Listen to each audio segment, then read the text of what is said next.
Hello, hello, hello. You're listening to MarkeThinkers podcast, the show that brings you everything you need to know about digital marketing. And we are your hosts, Jimar Merino, And I'm Carissa. and welcome to our show.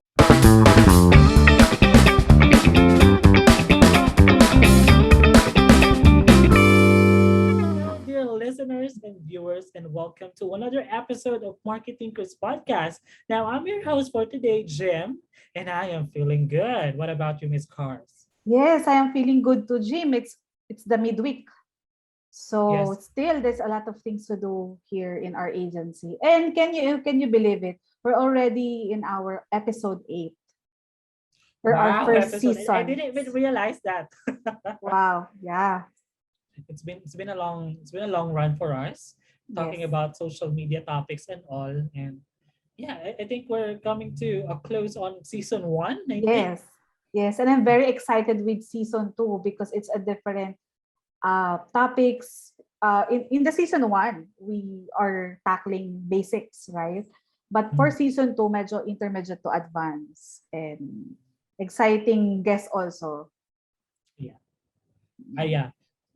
Okay, so for today's episode, we're just going to talk about one of the most affected part of having a job in this pandemic, which is switching from the usual office work into working remotely, or what we call Mhm. working from home. So, our episode for today will be called Mastering a Fully Remote Team Collaboration. And how do we do that? We talk to one of our guests. And today's guest is part of the campaign team, of course. I work with him every day, every week, and every month just to make sure that we have a smooth run for our social media campaigns. Okay, now without further ado, let me introduce our guest. He is part of the campaign team and he is one of the leaders in terms of creating contents. Okay, everyone, give your hands to Roland Harold Bacani. Hello, Harold. Hello. Hi, Hello, everyone. Harold. Hello, everyone. Hello, Sir Jim. Hello, Mom Cars. It's great to be here. Again, I'm Harold, and I'm a junior digital marketing specialist here at Emerge. And as Sir Jim has said, I'm part of the campaign team. So, hello to all of you. Yes. Thank Jim, you. I just thought, di ba, we Mm. call Faye as our fairy queen, IG expert, something like that. Ang tawag ko kay Harold, when I see Harold, I see him naman expert in storyboarding. Lahat ata ng Yeah, storyboarding natin sa kanya pinapasa. actually, Kasi, we can almost call him direct. yeah, especially rin also in shoot. Kasi every shoot natin on some of our clients, no, siya na kasi yung memorize niya na yung storyboard, alam niya na yung magiging flow. So every time na may shoot, hinahayaan ko na lang talaga siya to direct the whole episode. So Oo. yeah, we can call him Direct Harold. Yes. Direct. Uh, I'll be waiting for my Oscars award na lang. Why not? Okay. So as I mentioned earlier, we are going to talk about mastering a fully remote team collaboration. Now, to give a little background to our viewers and listeners, we are an agency that is working through a remote, working remotely program or working from home. So we are scattered on different locations actually. Mhm. Now, we have an address that is in Pampanga, but like me, I am in Tarlac, and Mm-mm. Mom Cars and Harold is in Pampanga, in Angeles, and some of our members are in Baguio, in Nueva Ecija, in Capas, and other parts of Luzon. And sometimes there are those who are, coming from Mindanao sometimes, and Yes. other parts of the world actually. Yes. With our clients, so they Mhm. are scattered all over the world. Yeah. And So, actually, this episode is special request by our CEO. Remember, way back 2018 when we started mhm, getting social media clients. Since I was dealing with the operations of the company, I push talaga when we work. It's like we can work remotely. Hindi ako nagpa-prophesy something like that. Hindi ko alam nagpa-pandemic. Pero, kinreate ko na yung culture ng team in terms of dealing with the task, like remote, kahit sa bahay pwede kaming mag-usap-usap at gumawa. Kaya nung nagkaroon ng pandemic, first day, hindi tayo nangarag, hindi tayo nagulat na, okay, paano tayo mag-chat, paano tayo magpapasahan ng magbibigay na update sa bawat isa. Hindi siya big transition sa atin. It's like, dinala lang natin yung computer sa bahay, then start na, wala nang adjustment. So, it's something na we are proud of as a company, as an agency, na we didn't experience that big transition. Di tayo nag-experience yung malaking shock na yan when we go fully work from home. So, this is really very special to my heart kasi ito talaga yung proud moments natin, no, as a company. And very successful siya, yun. Kaya andyan si Harold to talk about it and share yung mga experiences niya working remotely with the team. Yeah, actually, I still remember the day that we transitioned into working remotely because I remember we were in our office, we were in the office, creating contents for our clients, and then comes suddenly there's an announcement of a lockdown, entire lockdown in Luzon. And, some of the members are just worried kung paano sila makakauwi that day. Mm-hmm. And yeah, while in the middle of the day, nagkaroon na sila ng mga solution, to take the computers with them in the middle of the day and just have the rest of the day, to set up and adjust to what we will be having for the rest of our life here at Emerge. And until now, we are still working remotely. And I can say that effective naman. And wala pa rin naman nangyayaring masyadong major issue. And Harold joined us on our period that we are already in a remote setup. So I guess he also had to, adjust for himself while he was joining us. And I still remember na during Harold's first moments in the company, agad siyang sumali dun sa Halloween event natin. I remember that moment. Yeah, that's still fresh in my memories also. Diba? I still remember that.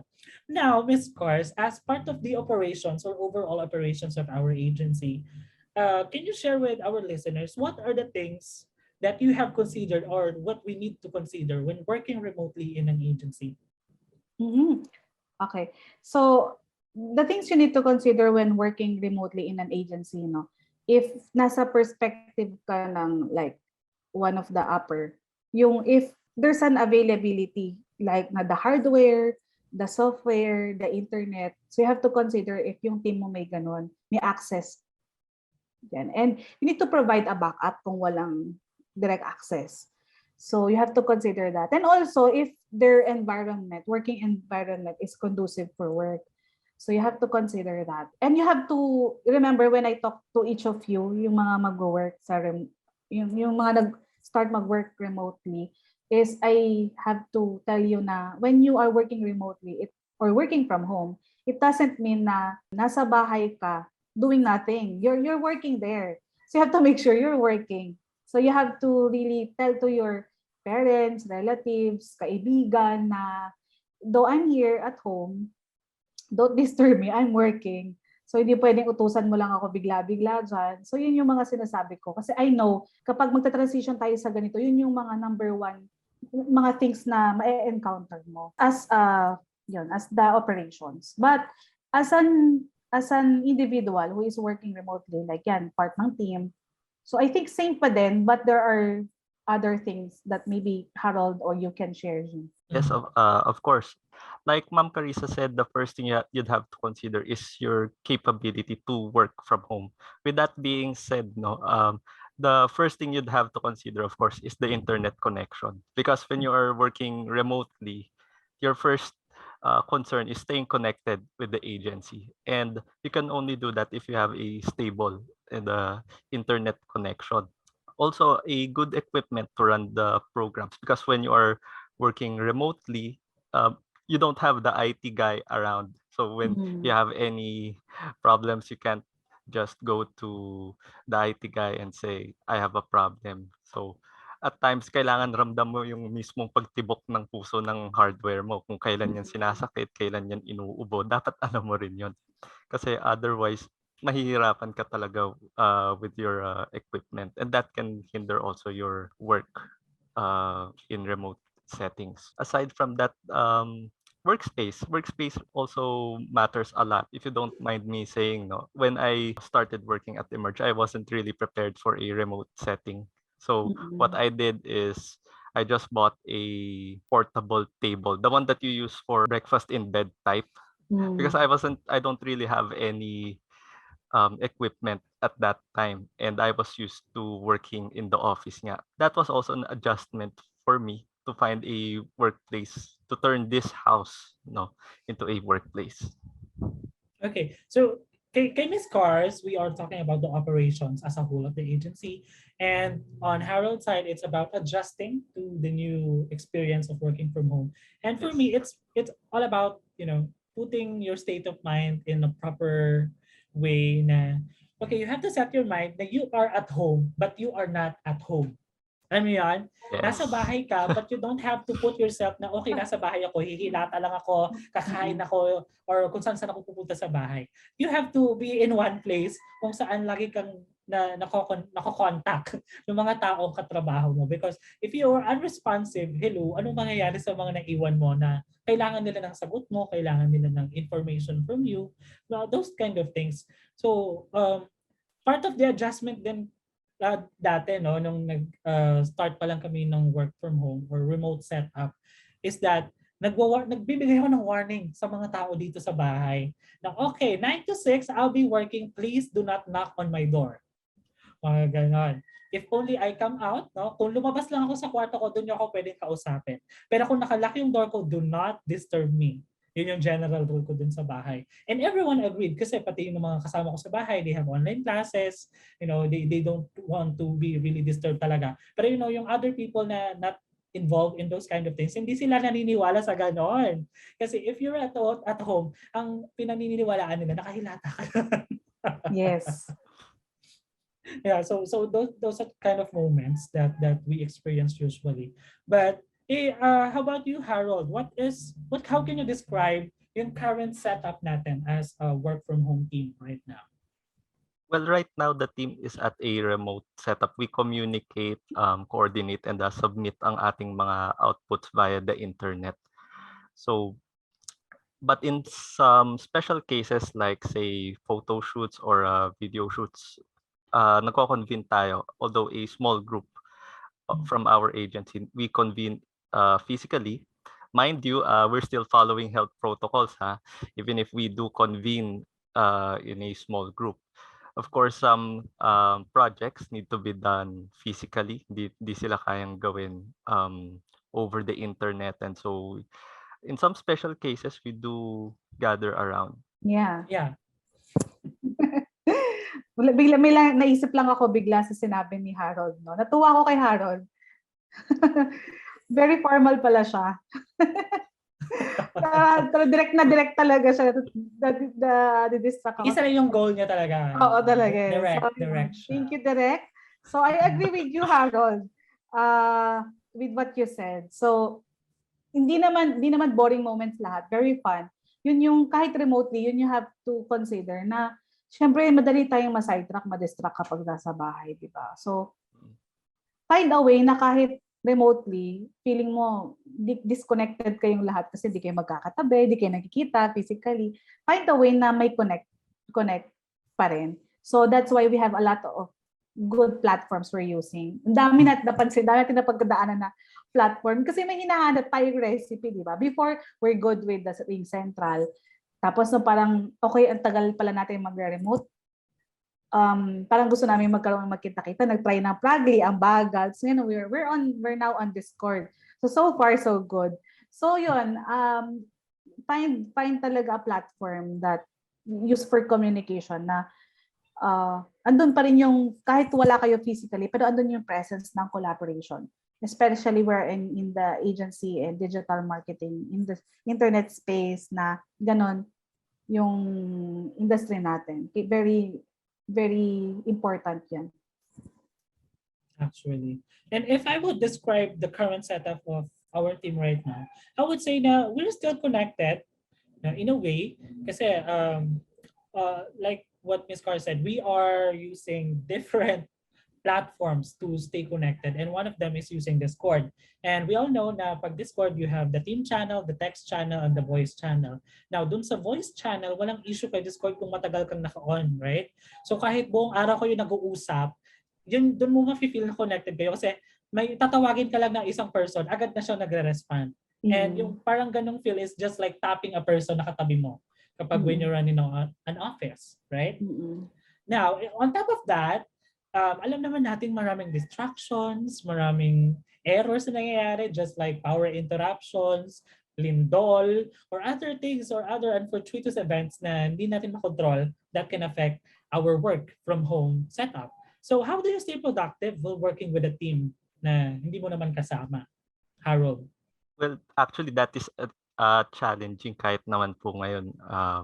It's a struggle to coordinate with the team. Pero I think for me, productivity is a matter of preference kasi meron tayong kanya-kanyang pace and the creative processes. So what I might share here might not work for everyone. Pero for me, I isolate in my room. Gaya nga ng sabi ni Sir Jim kanina na you have to say sa mga tao sa bahay na I'm going to work, you can't disturb me. Parang ganon. So, tapos you have to transform yung room mo na walang distractions, wala yung TV. Kasi ang lapit lang ng Netflix eh. And yun, you have to turn the house where you used to relax into a workplace. So something that's used for entertainment and relaxation, you have to transform that into something na more serious. Ayoko sabihing solemn eh. Pero more quiet, kumbaga. Also, music helps. I don't know why, but music helps in staying productive and syempre, in staying awake din at work. And among the music that I listen to are para pampagood vibes sa umaga are worship songs, ayan.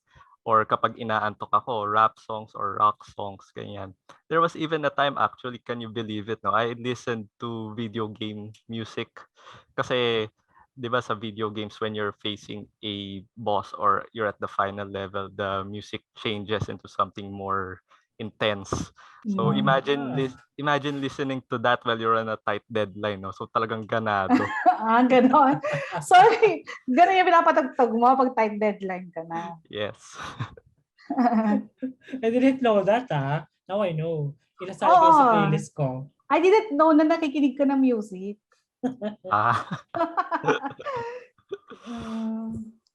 Kasi I don't listen to hindi ako ma-music na tao. Gusto ko talaga yung walang tunog. Pero natutuwa ako may iba talaga personality. So yun, di ba, based on talaga, dapat you have to know yourself. Kung saan ka productive, yun ang i-apply mo. Yeah. So if music helps you to be productive, to stay productive, yun, music. So magkakasundo kayo ni Jim and ni Faye, mahilig sa music. Yeah, I can connect with his style actually to stay productive nga. And I really do believe in Marie Kondo's Marie Kondo saying kung nakaka-distract sa'yo or kung it doesn't bring you really happiness, you have to throw it out. So nung first time talaga or first month ko dito sa kwarto, I really did a reorganization of all the things inside the room na pwede maka-distract sa akin, the TV, the other appliances, yung mga video games or yung mga PSP, mga ganun. So really I threw it out, and nilabas ko sa ibang lugar. So yung mga natira, I really do believe in the ergonomic benefits of organizing your room. So I have a table and then may mga konting buting-ting like mga stuffed toys na kasi minsan lang I talk to those stuffed toys. Na, okay, what about this idea? What about this? Gumagano ako sa kanila. Akala ko pinapagalitan mo. Don't judge me. But I do that sometimes. Just, let the creative juices running. Kasi kapag ganon, na kinakausap ko yung sarili ko, may mga pumapasok na idea. So that's how I ideate sometimes. And I really do connect with Harold's way na nakikinig ng music. Well, sometimes yung music can be distracting to others, but sometimes music gives me inspiration or gives me or feeds me some words that I can actually use on my campaigns, on my copies, or kung saan naman na ginagawan ko. So that's how I stay productive, eliminating all the distractions na alam mong makaka-distract sa sarili mo because you know yourself. okay, pag nakita mo yung controller na yun, alam mo mapapalaro ka. When you open your phone, alam mo mapupunta ka sa TikTok, sa IG, sa FB, makakain ka ng content. So as much as possible, keep your eyes on the screen, play some music, and keep the flow going. Ganun lang Yeah. naman sa Yes. akin. But if you have, some finger foods or mga other foods na nandiyan sa tabi mo, okay na lang kumain ka habang nagsusulat ka because at the same time that you're feeding your brain, you're feeding yourself, di ba? And Yeah. that's what I really, one of my favorite things kapag nasa work from home, only foods. So So ikaw, that's how we stay productive, no? yeah. Yun yung tip mo, Harold. Anything else? Well, I guess the main takeaway from that is every artist has his or her own quirks, kumbaga. Correct. Mm, I see. What about you, Miss Cars? We don't know your Ah, routine. How do you stay routine. productive? Ako kasi, very boring akong tao eh. Basta upo lang. Upo lang. Kasi ako, madali ako mag-focus. Upo lang. Pero halimbawa, may mga moments na excite ako gawin yung isang bagay. Like, gagawa ko ng ads. Muna, excite Mm. ako. Mm. Pero ako kasi ugali ko, bago ako gumawa ng isang bagay na complicated for me or excited for me, minsan, may gagawin muna ako seremonya. It's either bababa ako, timpla ng kape. It's either lalaruin ko yung dog ko, tas after ko simula na ako. Parang yung mindset ko, ay okay, bakbakan na yung susunod. Muna ako, relax na context. Bakbakan na. Tuloy-tuloy na yun hanggang gabi. So focus na ako nun. Hindi ako ma-music na tao. Kasi talagang gusto ko, wala akong naririnig na salita. Kasi feeling ko kapag magsusulat ako, may napakinggan ako music, magme-mix. Magme-mix yung words. So tahimik na lang. Para walang mapunta doon. So, ganun lang. Wala ako masyadong seremonya na yun lang. Take a pause muna, take a break, then do yung complicated. Pero kapag madadali lang yung work, yan, kaya ko mag-music. Hindi yan, wala yan mamimix. Kaya yan ang brain ko. Pero kapag medyo complicated, kailangan tahimik. Kasi yung focus talaga, hindi pwedeng magkamali. Well, one of my testimonials pagdating sa ganyan na music helped me in my work, no? One time, I'm on a throwback playlist on Spotify. Mga old but gold songs. And one time, I am, thinking kung ano yung magiging campaign for this client. Now, this client belongs to the aviation industry. So, all about the air, all about, flying.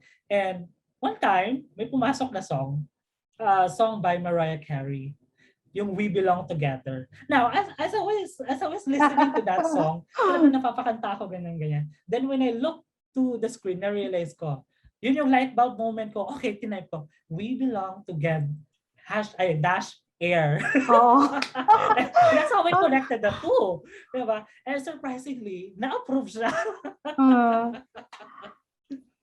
Diba? So it can work for me, Yes. but it cannot work for you. So it's really knowing yourself. How would you be so effective or productive when you work at home? But as a team member, of a team, for example, kami ni Harold sa campaign team, and then tayo on the marketing, how do we make sure that everyone is aligned kahit na hindi naman tayo magkakasama, di ba?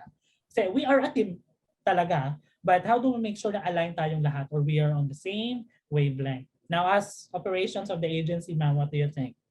Aligned. Unang-una, objective. Start with the objective. Bakit ba natin gagawin to? Yan din yung, I always remind that to myself, na bago ko mag-utos sa team, feeling ko kasi, pag sasabihin ko yung objective, parang ako nagpipitch, nagliligaw sa inyo na bago ko pagawa, kailangan ko panindigan na, may silbi yung gagawin natin ha, hindi lang to additional task. Like with this podcast, di ba? Bago ako nagbigay ng podcast, di ba, nag-present pa ako. Tapos yun, nagpa-set up pa ako ng meeting. So just to make sure aligned yung mga next projects natin. So we use yun. First, set an objective. Pangalawa, find the right people. Sino ba talaga ang gagawa? Hindi pwedeng in-invite mo si IT, wala naman siyang gagawin doon. Waste of time sa kanya. Etong sa task na to or sa output na to, sino yung mga key people na kailangan kong isama? pag magpe-present ako or para pag-usapan. Kasi you don't want na redundant. Halimbawa, 2 tao, isang department, pwede naman isang makinig dyan. Tapos yung iba, stay sila sa zone nila para magtrabaho sa ibang clients. Ganon. Tapos, yun, platform. We use the Discord, the platform that we're using is good. We also use Zoom. Sometimes we use Google Meet. We use Viber. So, whatever is convenient sa lahat. Kasi pwede naman convenient naman sa atin yung Zoom. Zoom, when we talk to clients, minsan convenient sa atin yung Viber, di ba? When we talk to other clients, some clients, minsan convenient sa atin yung doon tayo sa isang conference or doon tayo doon lang sa voice channel nyo. So yun, consider yun. Depende kung very simple lang naman yung task. Hindi mo naman kailangan magpa-meeting. Chat na lang. We use the project management, the Trello. We use that.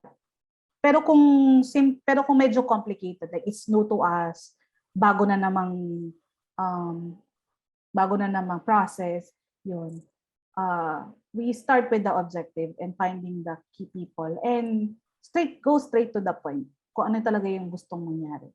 So depende kasi ito nagmamatter ito sa management style. So that's how I manage the team.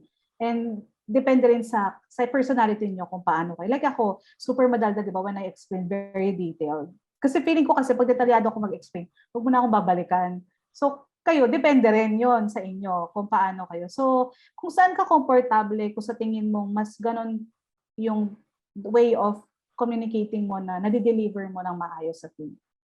At wala nang masyadong back and forth. Yun, dun ka. So how about you, Harold? Yon. Si Harold, yan madalas. Kasi lalo na pag gumagawa ng storyboarding, mga clients na medyo mabibigat na clients yung hawak nito. At mga clients na maraming pina-follow up. So ikaw, Harold. Well, actually, ma'am, halos nabanggit niyo na rin po lahat eh. Ulitin mo, Char. So, sa'yo perspective. Yes. Yun, aside from what Ma'am Carissa said, na kailangan you have to get the right people and connect with them and make sure na naka-align sila. Sa akin, you have to give specific instructions talaga kasi unang-una it saves time na hindi mo na uulitin yung instructions tapos not much clarifications ang kailangan. Giving specific instructions kasi parang you're on the same page and in sync kayong dalawa when specific ang instructions mo as opposed to, let's say, vague instructions. Baka ang output pala is iba sa vision mo sa vision niya. So, pero mga ganong cases. Although, of course, hindi naman siya perfect, no? So, what I usually do is, yun nga po, if it's a small task na pwedeng i-discuss through chat, we discuss it through chat. But if parang we can't see eye to eye, do not pumapasok yung call. Kasi, I don't know pero iba pa rin yung feeling ng chat saka call eh. Mm-hmm. For speed purposes, mas madali ang chat. But for lengthy conversations and more clear conversations, dun tayo sa call. So, usually that's how I operate with the team when I'm giving out instructions. So, kapag simple lang, chat. Kapag hindi pa rin nakukuha, doon na tayo nagko-call. That's what How about naman client, di ba? Kasi after you deliver that, sometimes, di ba, before you align it with the team, you align it with the client or vice versa. What's your process naman? Almost similar lang din with the team, no, na if it can be discussed through chat, sa chat pa rin. Although, for our listeners, sometimes you have to be, from experience point of view, you had to be more aggressive when it comes to the client. Kasi with your team and agency, some of you will have the same work hours, pero you can't say the same for your clients. So you'd have to be more aggressive, I should say, and more persistent. Pasensya talaga yung puhunan natin pagdating sa communications with our clients. No? Yes. Yeah, I agree with all those points naman, no? And it's really how you handle yourself and how you digest information kung talagang you meet halfway, no, dun sa mga information na tatanggap nyo. And I think you know this naman, no? There is this meme going around kapag sa mga corporate life, no, na sinasabi nila na this meeting could have been an email. Sometimes I agree, sometimes I don't. Kasi sometimes iba yung interpretation ng people doon sa information na binibigay mo. And you don't really, you know, align. So how do we make sure that na align tayo virtually? Of course, you make a call, you explain your side, you listen the other party side, and then doon kayo mag-meet or mag-cross. And sometimes you have to compromise or sacrifice things, but eventually in the end, nagagawa naman yung mga dapat gawin. So I guess that's also one of the methods that we do to stay virtually aligned. And I agree with all those points, and all those are good points naman. Now, after making sure that everyone is on the same wavelength, we have to, make sure na lahat ng ginagawa natin are effective, or there are really items or tools or softwares that really help us work as one, or yung stickiness nandun na dikit-dikit tayo and we are really functioning as a whole team. Now, can you share with us kung ano yung mga apps na ginagamit natin to ensure a successful remote collaboration within the team, within the clients, and other members of the organization?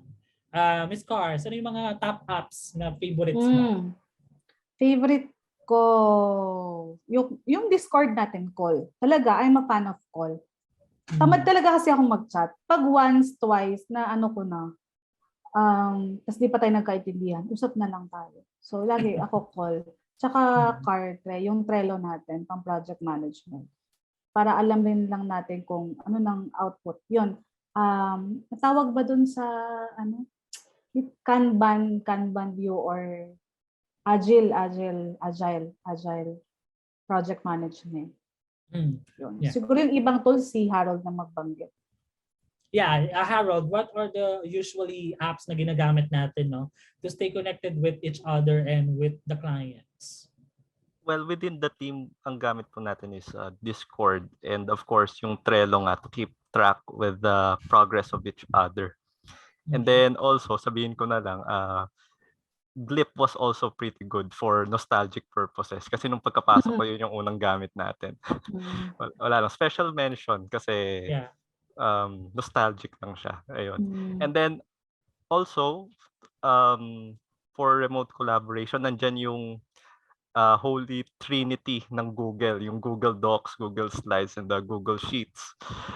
Kasi everyone can edit there. Everyone can view it. Ganyan. So, you can work on a document all at once, lahat kayo nandun. So that really helps with the collaboration. Yeah, correct. All of those are correct. Aside from that, we usually use, of course, the Gmail to communicate with our clients using our corporate emails. Then we have the different platforms to communicate with other clients, such as Viber groups, WhatsApp, Messenger groups, anything. Kasi kung ano yung preference nila, sinusunod lang natin, diba? Sometimes they also request for Telegram or other social media platforms. And sige, go lang. Kasi kung saan naman nila gusto, okay naman tayo kasi kaya naman natin makipag-usap through any platforms na available. Then one of the things I really want or really like doing every day is updating our Miro boards. Kasi doon sa Miro board, pwede ka maglagay ng as many sticky notes as possible, virtual sticky notes. Then doon ka makakapaglagay ng mga information na gusto mong ilagay, or in our case, di ba, we want to update each other kung ano yung mga major tasks or kung ano yung mga hurdles or what do you call this, mga blockers natin for the day, bakit ito yung makapag-move forward. Now, pag titingnan mo yon as a whole, may kita mo yung mga sticky notes talaga ng each member. It's really, aside from aesthetically pleasing, it's really gives you an understanding, okay, hindi siya makagalaw dahil dito. Tapos may makita ka na isang connected, okay, hindi siya gagalaw pag hindi pa niya na gawa itong isa. So you really connect the dots. And as a project manager, I usually, cater to those things. Kaya gustong-gusto ko yung Miro. And aside from that, sa Trello, it keeps us organized kasi nga nakakategorize yung mga tasks natin. You can check it if it's a daily, an urgent, monthly ba natin ginagawa. And also, the due date is there. So, kung makikita mong naka-red na yung due date, nangangarag ka na. Matakot ka na, it makes you nervous na. Yes. Okay, so those are just some of the apps that we usually use here at our agency. Now, as someone working from a digital marketing company, ano ba yung mga changes na napansin natin when we were working at an office versus working to remotely? Now, I'll start. I've joined Emerge no, in an office setup ever since. No? And nasanay na ako dun sa ganong setup kasi I am a very madaldal na person pag nasa office. You know? Kaya ilang beses na ako nare-relocate ng pwesto, right? Dahil sa kadaldalan ko. Oo. At hindi kami nagpapa-relocate. Yung team niya mismo ang nag-request ilayo si Jim. No, malalaman ko na lang yung computer ko nasa dulo na. Oo, at nasa hindi harap, kami yun. ganyan. Away from them. Ay, Oo. pag gano'n na ay, alam ko naman na nahimik na ako sa sulok talaga. But, hindi naman, you cannot stop me. So, nung naging remote na tayo, lagi din akong madaldal dito sa mga to, lalo sa campaign. Pag may maisip lang ako, ayan, share ko na agad. Hindi mo alam mo makakapigil sa akin, wala naman nabablock sa akin. Oo, si Jim pala kanta yan. Buti di ka kumakanta ka pa rin ba? Kahit online? Of course, especially when I play music, no? Bibirit talaga ako ng todo. Kasi ako lang naman mag-isa dito eh. Oo. Pero back in the office, makikita nyo kapag naka-headphones na huwag nyo na akong lapitan kasi baka matamaan ko kayo. Gumaganon yung mga hands ko. Well, yeah, I miss those moments, especially, you know, one of the things that I really miss working in an office is yung lamig. You know, yung papasok ko ng office na may aircon, then kanya-kanya kayo ng jacket, then lagi kayo may hawak na mug. It's either kape or hot tea or hot water. Then yung mga kinakain yung cup noodles. Kasi nga, nararamdaman niyo yung lamig and you want to feel comfy. Right? And nung mga first months ko dito, wala pang aircon yung room ko. So, I really have to, I have to really magtiis dun sa electric fan. Eh minsan paghapon, alam niyo yung buga ng hangin, sinasabayan niya yung init ng araw. So minsan dito ako makapag-focus kasi mas naiirita ako dun sa init ng panahon or init ng kwarto kaysa dun sa ginagawa ko. And sometimes pag mainit yung panahon, mainit din yung device mo, hindi mo mahawakan ng maayos. Yes. Sometimes ganun siya, right?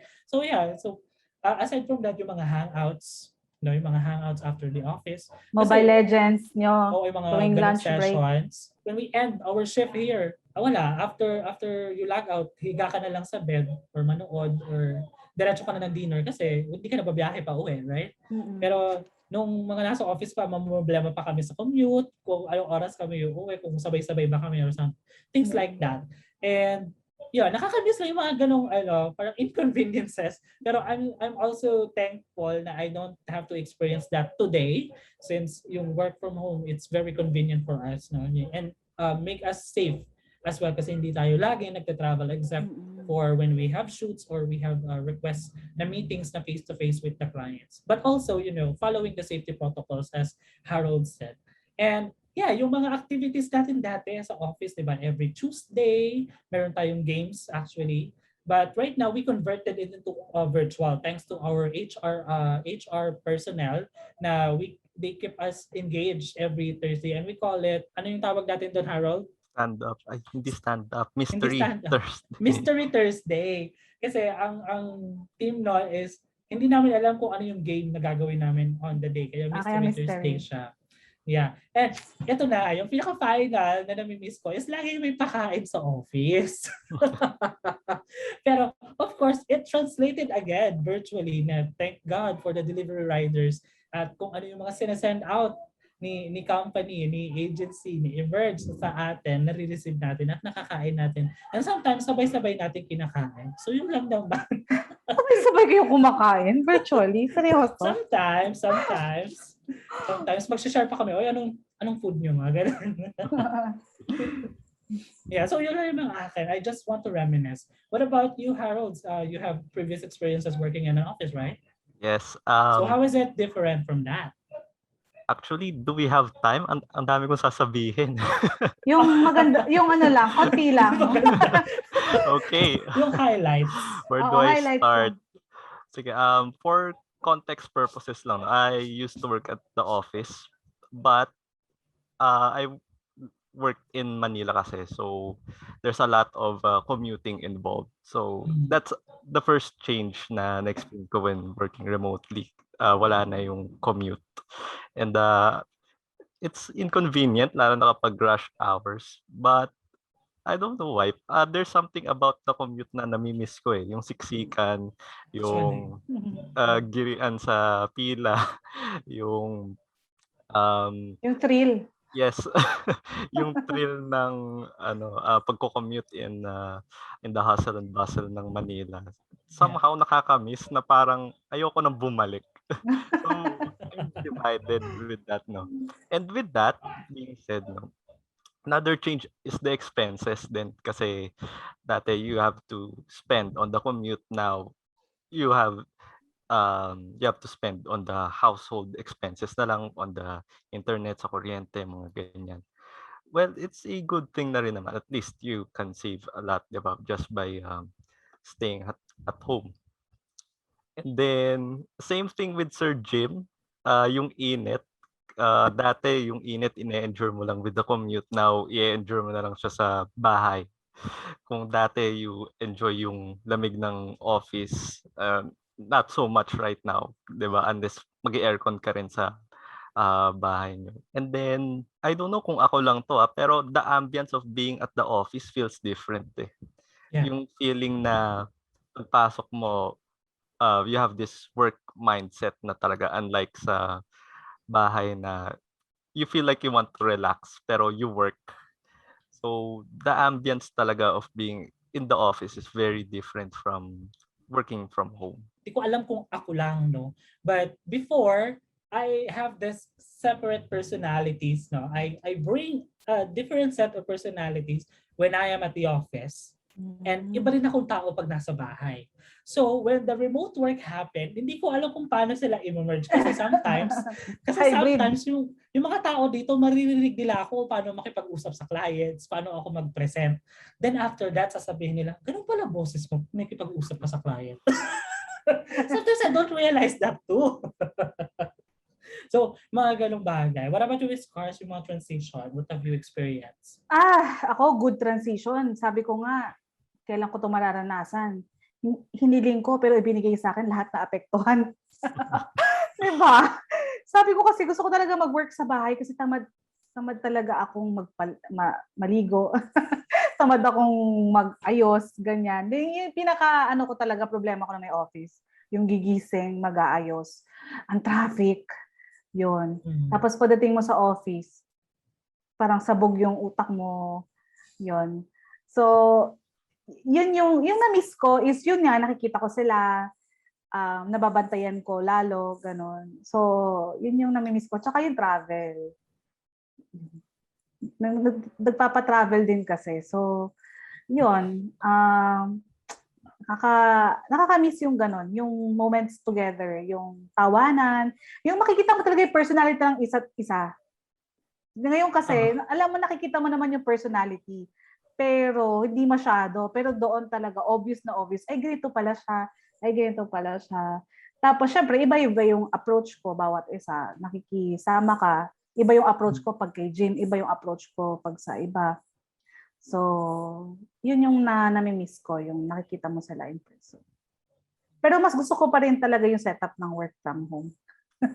Ngayon, kung papipiliin ako. Me too. Especially right now, na pandemic. Ayaw, syempre, yung virus ganyan. Nakakatakot. So, doon na lang. And it gives opportunities to other people, no? Kasi we're not just limiting na mga personal na kinukuha natin na taga Pampanga lang, taga Tarlac. Yeah, that's why we have people from Baguio or other places. Kasi nga, we're working from home. Na kahit super layo natin, di ba? We're functioning as one pa rin naman. Yes. All right. Now, we have talked about, working in an office with our colleagues, ganyan. But what about working with clients? Yeah, as you know, wala naman lagi tayo sa isang location or we are not in the same platform lagi naman, di ba? And sometimes they're not really available to talk to or hindi sila nagre-reply agad. So how do we deal with those clients, especially when working with clients remotely? No? Sometimes sila nasa office, tayo nasa bahay. Di ba may mga ganong setup? Or sometimes both of us are working from home so we're both struggling. Pero and when it comes to that, how do we deal with them back? Harold? Okay. So ako talaga yung maunang sasagot. Of course. Okay, so when dealing with clients, again, communication pa rin talaga is the key when dealing with either the team or with the clients. But gaya nga ng sabi ko kanina, patience and the persistence talaga yung key. And kasi when it comes to the client, you have to understand na sometimes hindi kayo on the same time. Kumbaga, some clients that we have, they work 24/7 and us tayo Monday to Friday lang. So paano yung dalawang araw na yun, di ba? So Mm-mm. you'd have to address that. You have to tell them. In our case, we tell them that we will be off on weekends. So here are the list of things, a bit of a checklist, parang ganon yun, of what will happen on the weekends. And we say, see you again on Monday. Para lang hindi sila magulat na, hala, nasa na yung nasa na yung emerge, biglang nawala on the weekend, no? So, um, letting the clients know of your availability talaga is very important. At least hindi sila nako-caught off guard kung kailan kayo nandyan, kailan kayo wala. Also, always clarify and verify talaga the details. Yun nga, be very specific, ask questions if needed. This one I had to learn the hard way kasi nung una kong pasok sa Emerge, I was not that communicative with everyone. So I had to learn to communicate hindi lang sa team but with the clients to not be afraid to ask questions and to verify things. So yun, to our listeners, as early as now, start being communicative. When it comes to remote work kasi mahirap maging mahiyain. Mm. Yeah. You'd have to communicate talaga kasi yun yung magiging determining factor for the success of your projects. Yeah, that's it for me. So, Thanks, Actually, Harold. yeah, thanks Harold. Actually, kapag nasa office ka, 'di ba, may mga nami-miss out pa nga kahit nakikita na kayo physically. Mas lalo na kapag remote, dapat times 10 talaga yung communication nyo. Yung the way we do our work, hindi siya ganun. For us, it's easy. It's not that hard. Ang mahirap challenge talaga is client communication. Yun talaga yung nagte-take so much ng time natin, yung client communication. That's what I realized, no. Kasi maraming factors sa end nila. And at the end of the day, hindi dapat sa bola natin. It's always the ball should always be in their court. Hindi yung lagi sa atin yung follow up. So, yun, kaya kailangan persistent ka, ma-follow up ka, ma-clarify ka kasi you don't want na sa'yo yung pending, sa agency yung pending. Gusto natin ang pending lagi sa client. So, yun. Na-notice ko naman yan, Harold, and we see your improvement. Kung dati nahihirapan ka mag-chat sa client na to, remember, I always teach you, try mo to, i-try mo to, what if ganito yung gawin mo. And nakikita ko na ina-apply mo naman. So, good job dyan. thanks, ma'am. I'm flattered. Yes, there's an improvement really. Well, on my side, I'm not really that, terrified of talking to anyone at all. So kung may kailangan ako i-communicate sa'yo, i-communicate ko sa'yo. Especially to the clients na, these are the things that we need. Can you provide that? Para mga ganun. Ganun lagi yung vibes natin dun when we deal with clients. And I also learned it the hard way kasi yung mga first months ko sa Emerge, I'm not really that effective communicator with the clients. Kasi Tahimik si Jean. minsan, nami-misinterpret yung mga sinasabi ko or mga ginagawa ko. So yeah, mga gano'n.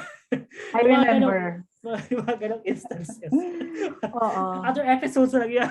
Oo, grabe. Malaking improvement rin niya si Jim kasi strong personality ni Jim. Feeling niya, pagdating dito, ay, ganun dapat siya. So, iba kasi when you deal with clients, really, you have to be humble. You have to, persistence and pasensyoso. Kasi at the end of the day, there are clients and we need them. Yeah. And yeah, I'm just finding the right mood, the right time kung saan ikaw yung magiging assertive or yung magiging dominant sa conversation. And sometimes you just have to be submissive or you have to understand where the client is coming from, Usually pag nagagalit sila talagang, yes sir, I understand. Oo. Yes po. Gumagano na lang tayo. Hindi ko na sasagutin kasi wala na akong time for that. Like what happened in the chat earlier, no? Gusto ko pang gusto ko pang mag-defend, pero sabi ko, noted ma'am. Kasi di ko na alam. Kung sasabihin ko, inaccept ko na lang yung Oo. pagkakamali. Huwag na nating pahabain kasi it will be a Oo. long time. Oo. Yeah. Okay. Kasi at the end of the day, agency, kaya kanila hinar is to fix their problem. Yeah. And yun, agency, yun, problema pa rin ng agency, yun. Kaya sa mga mag-work na digital marketing sa agency, expect that.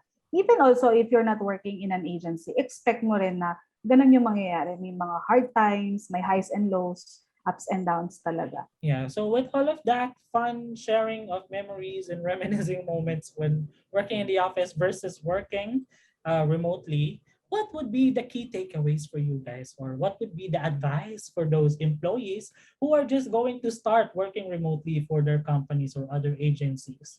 Yeah. Any key takeaways? Let's start with Harold. Sige. My advice to anyone looking to enter the a remote setup is, of course, be patient always kasi mahirap na yung sitwasyon ng natin lahat ngayon, and let's admit nobody's really prepared for this. So at least be patient with your team, be patient with your clients, be patient also with yourself. Who knows, baka nagkaroon ka pala ng major transition from some like me, na someone from working from the office to someone working at home. That's not a joke, no? That's actually a big transition on your part. So be patient talaga with yourself also. Allow yourself to grow in the remote setup. Yun. Yeah. Yay. Ako, isi-share ko siguro yung side ng nasa operations o side ng nasa head. Kasi when I talk to clients, no, when I ask them, kasi sometimes they need to work from home, and I ask them, bakit kamusta yung working from home ng team nyo, ganyan, bakit parang hindi kami nababalikan. And sabi nila nag-struggle sila, kaya hindi talaga sila pang work from home. And I believe there is a way. There is a way to solve that. It's just they don't know where to start. With our agency kasi, we started with this kind of setup. And find the right platforms. Kasi, again, kung hindi pwede yung Gmail, edi mag-Viber kayo. Sometimes kasi the platform can solve everything eh. Like Discord. Bago lang to eh. And nandiyan na siya lahat, di ba? Lahat ng mga kailangan mo para sa isang remote setup platform communication, meron si Discord. So start with choosing the right platform for communication. And kailangan i-onboard. Yun, importante yung onboarding. I-onboard mo yung team, i-onboard mo yung clients, the way you work. Yun yung before we start anything, di ba, any project, we always onboard our team. Ito yung mangyayari, ito yung magiging client communication, and also with the clients. So yun lang. Kailangan start nila gradually. Hindi naman agad-agad na mag-perfect nila. Even as, hindi naman na narating natin yung puntong to na perfect agad eh. Ang dami natin pinalitan platforms. Google Meet before, dati Google Chat. Ang dami na talagang nawala. At ngayon, nag-Discord na tayo. And everyone is happy with Discord, di ba? So, yun. It's really a trial and error. So, be open to that idea. On my side, no? Key takeaways. There's this song that I always listen to when I am introduced to a new thing in our company. It goes like this. Talaga may sample, no? Yung come, chameleon, you come and go. Yon. So, andun yung chameleon. So, ang key takeaway doon is be adaptable to change. Yeah? Just accept. Kasi in our industry, change is inevitable and it's a never-ending progress. No, just like the apps or the softwares that we use, laging merong updates, merong bagong updates. So whatever comes in your way, you have to be ready, you have to be prepared, and you have to be open to accept those new things. Diba? And final key point na din is, of course, tulad ng sinabi ni Harold, be patient with everyone, including yourself. Kasi you cannot control everything. No? And may mga events talaga na mangyayari na out of our hand. And all we have to do is to accept and do what matters, which is after ng event or after ng mga interruptions, mga ganyan, ano ba yung dapat mong gawin? Back to work. Diba? Get up on your feet and do it again. Ganun lang naman. All right. So anything else you want to add, or are we good? How about you, Very Harold? good. Oh, we're all good. We're all good. All right. Thank you for being with us today. Thank you to our listeners and viewers in our YouTube channel. Don't forget to tag a friend and subscribe to MarkeThinkers Podcast, where podcasts are available. If you like this episode, of course, share it with a friend or simply follow our official Facebook page at MarkeThinkers Podcast. Keep that curiosity going once again with our guest, Harold. My name is Jim. And I'm Carissa. And this is MarkeThinkers Podcast. See you at the next one. Bye. Bye.